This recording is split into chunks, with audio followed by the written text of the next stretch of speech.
On the news, controversy trails increasing strange deaths in northern Nigeria. Federal government restates commitments to evacuating more citizens abroad. And Madagascar records more COVID-19 recoveries amid herbal treatments.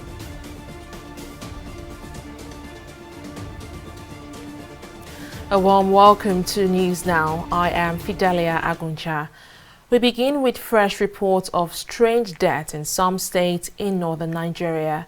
Over 100 people have reportedly died in Azare Town, Katagum local government area of Bauchi State in the past 15 days. In a letter sent to President Muhammadu Buhari, a former House of Reps member, Ibrahim Muhammad, said more than 110 people have been buried in Azare in just 1 week. He argued that the novel coronavirus is behind the deaths, adding that the infection must have been imported from neighboring Kano and Jigawa State. But the Bauchi State government has debunked these claims.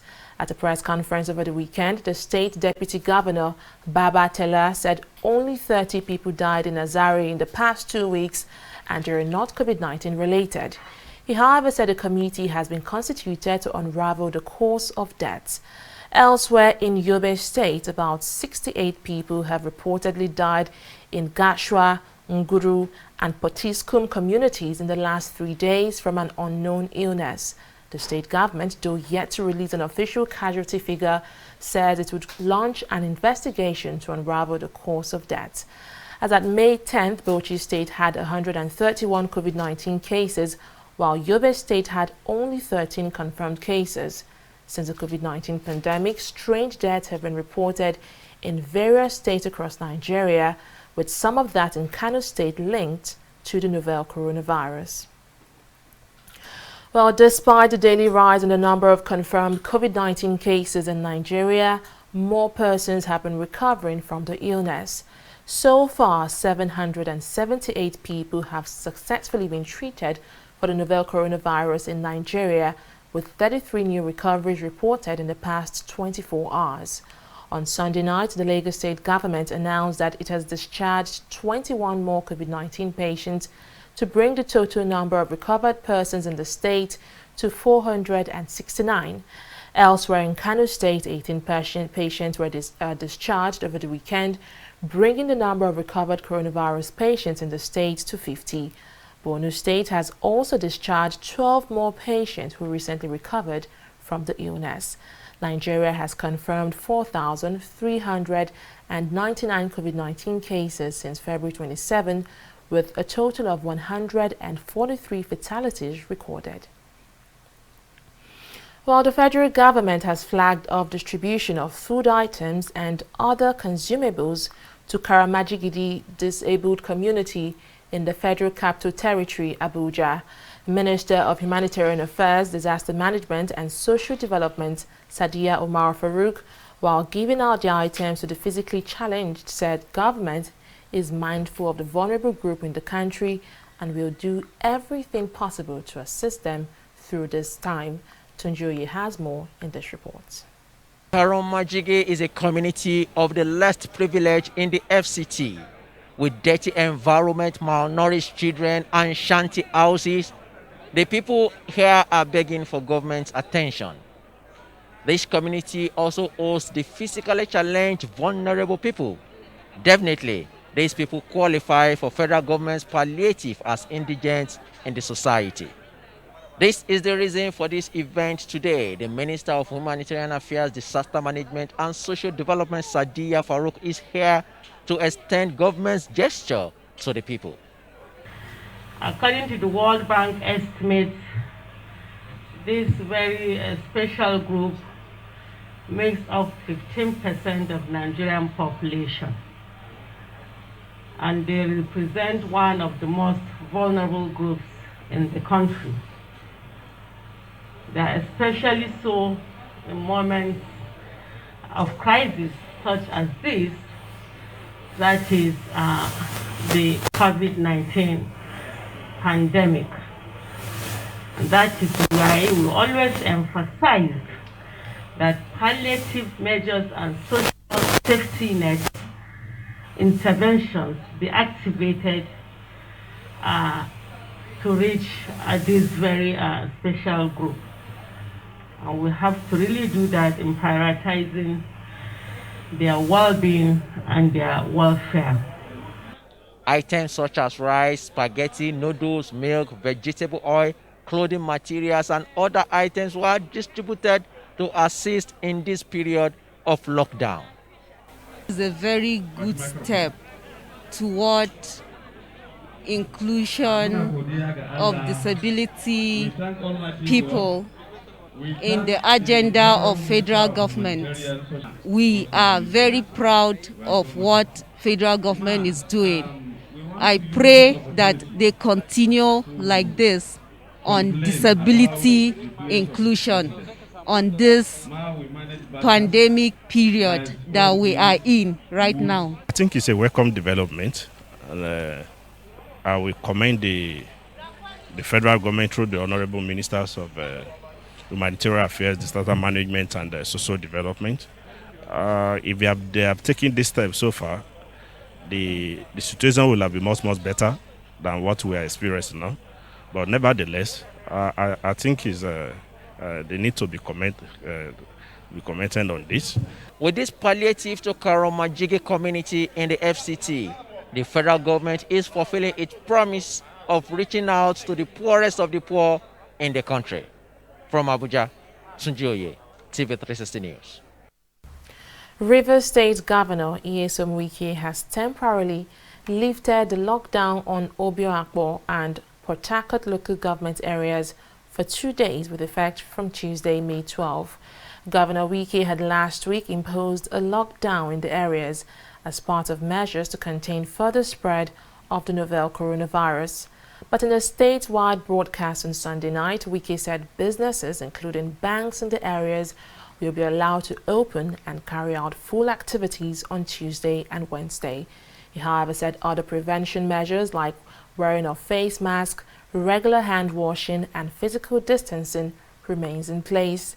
Rivers State has 21 confirmed cases of the novel coronavirus. After repatriating over 600 residents across continents, the federal government says it is ready to bring back more of its citizens stranded abroad due to the novel coronavirus pandemic. Minister of Foreign Affairs Geoffrey Onyema gave the assurance during the presidential task force briefing in Abuja. Onyema says procedures have been issued to all Nigerian missions abroad to facilitate the safe evacuation of over 4,000 people who have indicated interest to return home. We have given instructions and directives to all our missions around the world on the procedure to follow with regards to Nigerians in the particular countries in which those embassies are located to come for evacuation. The first thing they have to do, of course, is to collate the numbers of those Nigerians in each country that are interested in coming home and provide us with the details and then also engage with different airlines, giving priority to Nigerian airlines to see on what terms and conditions they will be willing to bring them home. And then we, on our side here, would then make all the relevant necessary arrangements with regards to quarantining and allowing the airplanes to come into, to land in Nigeria. Well, in the midst of negatives during the coronavirus pandemic, one doctor is preaching hope through a universally understood language. And it's a Village report how Dr. Chim, a certified medical and surgical professional, has been using music to spread literacy on the COVID-19 pandemic. Take a listen. Wait first, make a first ask. Corona day, you get face mask. Dr. Chim, also known as Star Doc, raising awareness on the novel coronavirus pandemic through rap music. I say, Mom, Daddy, I don't rush, social distance, I don't touch. Thousands of people worldwide have watched this video, learning about coronavirus prevention, social distancing, and the need to wear face mask while connecting with the powerful sound of music. The medicine and surgery graduate of the University of Port Harcourt practices at a clinic in Cross River State, but he's just as passionate about medicine as using music as a tool for health education and advocacy. I saw quite a number of avoidable deaths. These deaths came because some patients were not properly informed, they were not aware. And also, I wasn't also comfortable with the way healthcare professionals were passing out medical information to the general public. So being someone that is gifted in writing and rap, I felt since music is something everybody can relate to, I could put music into healthcare education. That way I get to, the people get the message and take appropriate measures to stay alive. From malaria to breast and cervical cancer, female genital mutilation and more, Stardog has been demystifying health issues for the common man. And the latest topic he's been rapping about is the novel coronavirus. Listen, when you get to your workplace, do the Wakanda, forget handshakes, with alcohol, cotton wool, wipe every soft face, and if they're coughing around you, maintain a safe space. Over 100 healthcare workers in Nigeria have contracted COVID-19, and Stardog has been singing about that too, explaining the challenges of frontliners like himself. The healthcare workers are paid a hazard allowance of 5,000 naira. So for every hazard that you are faced with, what you have is 5,000 naira every month, and that is poor. The N95 mask is something that should be worn in a highly infectious environment. You see that even the healthcare workers do not have this mask, but politicians all over the country have this mask, and it just doesn't make sense to me. Shout out to my doctors and health workers holding it down, the real MVPs, your Superman, kings and queens, here's your crown, white coat superheroes, Superman. Stardog's music has helped drug abusers get professional help and rehabilitation. It's taught thousands on early detection and treatment of diseases, and he's hoping it will also help millions more stay safe during the COVID-19 pandemic. Anetta Felix, TV360, Nigeria. And as the world celebrates the 40th anniversary of the eradication of smallpox, the World Health Organization has revealed that the same methods used to eradicate smallpox can be used to tackle the novel coronavirus. The health body, however, says the monumental achievement will not be possible without global unity and cooperation.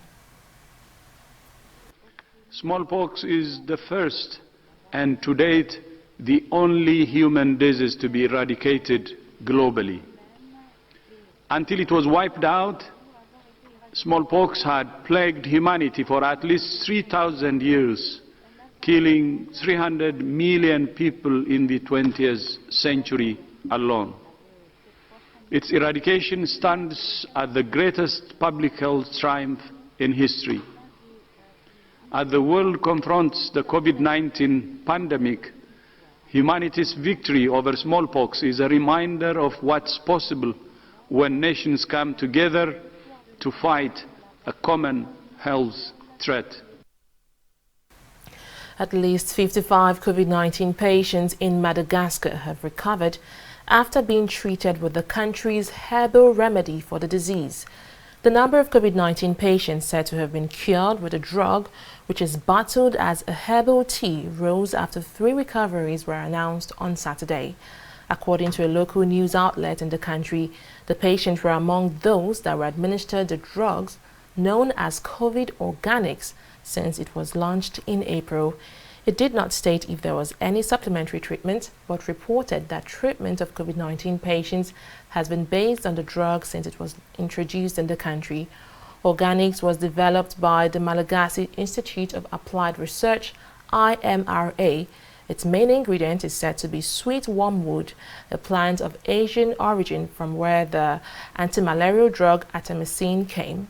Of the 193 COVID-19 cases so far recorded in Madagascar, 101 have recovered, while none has died.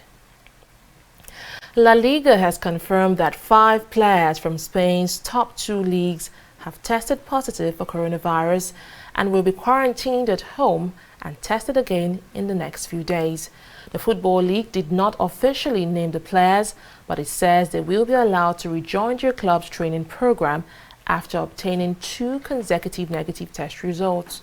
Meanwhile, Brighton chief executive Paul Barber on Sunday revealed a third player at the Premier League club has tested positive for the coronavirus, raising fresh concerns about the attempt to finish the English top-flight season. The unnamed player was tested on Saturday and will self-isolate for 14 days while he recovers from the virus. 2 other Brighton players who were not named contracted the virus several weeks ago and have reportedly recovered. We'll take a short break here and bring you more stories.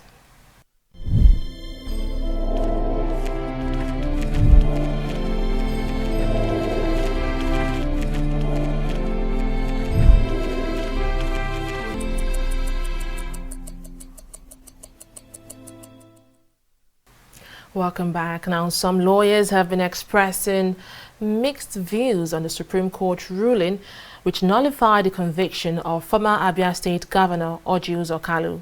Kalu was handed a 12-year jail term over a 7 billion naira fraud by a federal high court sitting in Lagos last year. However, the Apex Court on Thursday ruled that the Chief Judge of the Federal High Court will reassign the case for a fresh trial. Speaking on TV360 Nigeria's flagship program, the TV360, Chijioke Emeka, a lawyer, said the ruling was expected and explained why the elevation of a trial judge is a tenable reason to quash the matter. However, another lawyer, GT Ogunye, gave a dissenting view on the matter, saying no provision of the Constitution prohibits a judge who has been promoted from completing a case he is considering in his current court.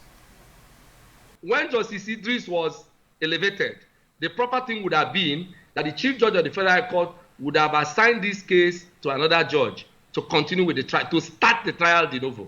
Section 3967 is in conflict with Section 253 of the Constitution of the Federal Republic of Nigeria 1999, where the Constitution says to sit properly in the Federal High Court, you must be a judge of that court. A person who has been elevated, who has now become JCA, Justice of Court to Appeal, is no longer a judge of that court. And the fact that it was contained in a law will not nullify the position of the Constitution. The Administration of Criminal Justice Act came to expedite our laborious and our lethargic criminal justice administration. That it was a policy legislation. Those who made the legislation knew what they were doing. You think it's easy to prosecute successfully a politician in Nigeria who has a deep purse? Come on, you think it is easy? And so 13 years of labor went up in smoke. And so Nigerians are supposed to be happy now and clap and say that yes, justice has been done. Justice has been done. Is that how justice is done?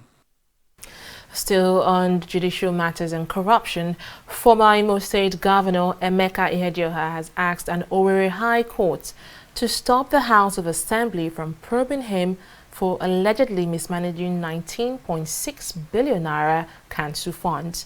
The State Auditor General for Local Government and Chieftaincy Affairs had issued an interim audit report detailing how 19.63 billion naira fraudulently disappeared from the local government accounts between May and December 31st, 2019. But Ihedioha has applied for a perpetual injunction restraining it from investigating him. Ihedioha is also seeking an order to set aside a summon or investigation or invitation to him by the House or its agents to appear before it for probe. Troops of the Nigerian army have killed 17 bandits in a raid on their hideouts in Kaduna State. The Defense Headquarters confirmed this in a statement on Sunday, explaining that the bandits were killed in a joint clearance operation involving troops of Operation Thunderstrike and Whirl Punch, with air support from the air component of Operation Gamma Ike. Coordinator of Defense Media Operations, Major General John Enenche, says some of the bandits escaped with gunshot wounds in the operation and there were no civilian casualties. He, however, noted that 3 empty houses and a church building were partially damaged at Kabarasha village while pursuing the bandits. Enenche assured citizens that the High Command of the Armed Forces of Nigeria will continue to work tirelessly to restore peace and security in the Northwest. A protest against the alleged killing of a businessman, Solomon Izzy, by a police officer has gone bloody. Angry residents of the area reportedly stoned an assistant commissioner of police and Abuja Municipal Area Council officials who visited the community to pacify the people, and some youth were also said to have attempted to burn down the police post in the community. Eyewitnesses say policemen were at Carmel to arrest some suspects in connection with an investigation, but people attempted to stop them from taking the suspect away, after which a policeman reportedly fired in the air and the 52-year-old businessman Izzy got hit by the bullet. The Federal Capital Territory Police spokesperson Anjuguri Manza confirmed the incident, adding that the officer who killed Izzy has been taken into custody. Let's take another break here to bring you business stories. Don't go away. James, I don't know, you know the answer your call. Try. This. Hello? Is this Mr. Peter? I'm calling from the NCDC. Your friend, Mr. James Okripocha, was brought in this morning and tested positive for the coronavirus. He mentioned that he had been in close contact with you. God forbid bad thing. Sir, I am not saying that you have the virus, but you have spent some time with him over the past 14 days and it is better if you self-isolate immediately. I don't know any James at all. Even only James in the Bible that I know as a good Christian. Sir, he showed us pictures. Now, wow. If you have come in contact with someone who has tested positive for the coronavirus, self-isolating is key to protecting those around you. Remember, viruses don't move, people do. Stopping the spread is in your hands. This message is from the Akinfade Foundation in partnership with the National Orientation Agency with support from MacArthur Foundation.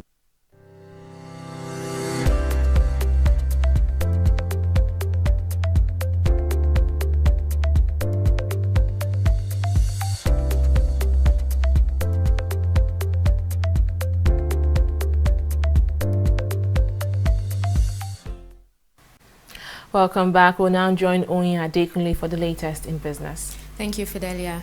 Oil prices slipped more than 1% on Monday as concerns over persistent glut and economic gloom caused by the coronavirus pandemic cancelled out support from supply cuts at some of the world's top producers. Brent crude futures were down 51 cents at $30.46 a barrel, while U.S. West Texas Intermediate crude futures fell 49 cents to $24.25 a barrel.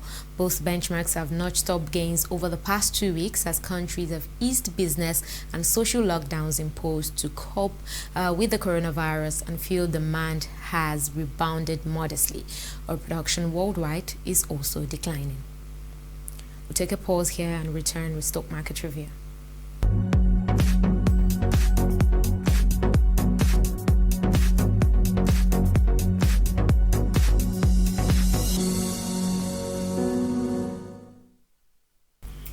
Weekly trading opened bearish on the NSE today amid renewed sell-offs by investors. A total turnover of 207.2 million shares worth 1.7 billion in 4,460 deals were traded by investors on the floor of the exchange. And at the sound of the closing gong, the all-share index dipped by 0.39%, while market capitalization of all listed equities, which opened at 12.5 trillion, shed about 49 billion naira to close at 12.482 trillion naira, and in all 14 equities appreciated in price versus 12 losers, but most of the gainers were small and medium cap stocks. Unilever led the pack with a 10% rise, and Adova also appreciated by 70 kobo, followed by CNI Leasing and Eterna PLC. Stocks in the financial services sector posted losses today, no catalyst yet for Guarantee Trust Bank, declining further by 95 kobo to close at 21 to close at 21 naira, and that's from 21 naira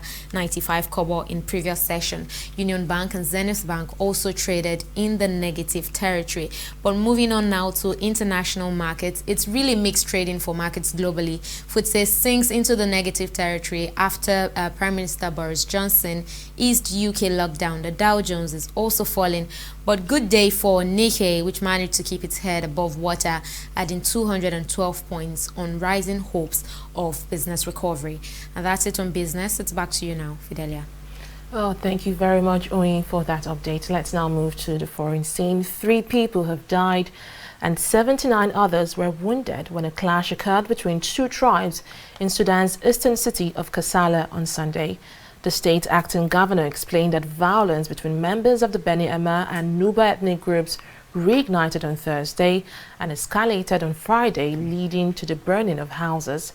It was not immediately clear what caused Thursday's clash. In January, violence between Beni Ama and Nuba in Port Sudan killed 8 people and injured dozens. The 2 groups have made peace in September 2019 after Sudan's top military commander, General Mohammed Hamda Dagalo, also known as Hemti, threatened to expel both tribes from the country if they did not commit to reconciliation. And in sports, Super Eagles forward Josh Maja has emerged as the highest goal scorer of his French side, Girondins Bordeaux, for the 2019-2020 season after the season was cancelled due to the COVID-19 pandemic. In a statement on its official website, Bordeaux announced Maja as the highest goal scorer in all competitions with 8 goals. 3 Bordeaux players have the same number of goals on the podium, and they are Josh Maja, Jimmy Brand and Nicolas Depreuve, and they have all scored 8 times this season. Maja's form in Bordeaux earned him a call-up to the Eagles from Coach Gernot Rohr for his debut, and the only game coming up in the 2 draw with Ukraine on September 10, 2019.